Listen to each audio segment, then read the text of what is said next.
Rais wa Jamhuri ya Muungano wa Tanzania Mheshimiwa Samia Suluhu Hassan ameungana na viongozi mbalimbali wa Afrika katika kuadhimisha miaka 50 ya uhuru wa Msumbiji, akisisitiza kuwa ushindi wa Msumbiji dhidi ya ukoloni ni sehemu ya historia ya mshikamano wa Afrika na ni fahari ya mataifa yote ya bara hili. Akizungumza kama mgeni rasmi katika sherehe hizo zilizofanyika jijini Maputo, Rais Samia amemshukuru Rais mpya wa Msumbiji Mheshimiwa Daniel Chapo kwa heshima ya mwaliko na kuonesha nia ya kuendeleza mshikamano wa kihistoria kati ya mataifa hayo mawili. Namnukuu, uhuru wa Msumbiji ni uhuru wetu.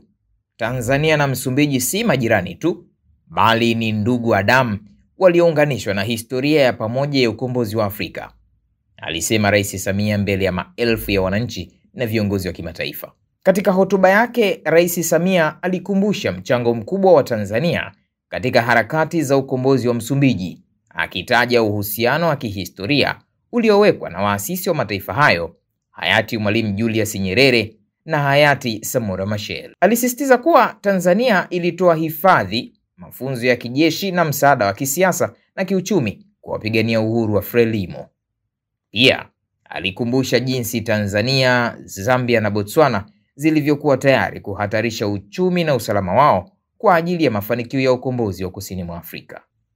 Aidha, Rais Samia alisifu maendeleo makubwa ya Msumbiji katika kipindi cha miaka 50 ya uhuru na kueleza matumaini yake kuwa uongozi wa Rais Chapo utaendeleza mafanikio hayo.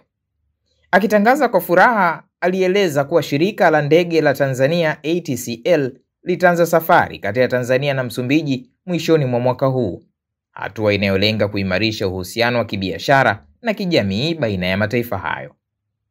Katika kusherehekea mafanikio ya wanawake wa Msumbiji, Rais Samia aliwapongeza kwa kauli mbiu ya mbio za mwenge wa kitaifa isemayo miaka 50 kuwainua wanawake kujenga usawa wa kijinsia, akieleza kuwa ukombozi wa mwanamke ni msingi wa mapinduzi ya kweli ya maendeleo ya bara la Afrika. Rais Samia pia aliwakumbusha wananchi umuhimu wa amani, mshikamano na uzalendo, huku akihimiza uwekezaji zaidi kwa vijana na wanawake kama nguzo ya mafanikio ya kiuchumi na kijamii kwa Afrika nzima.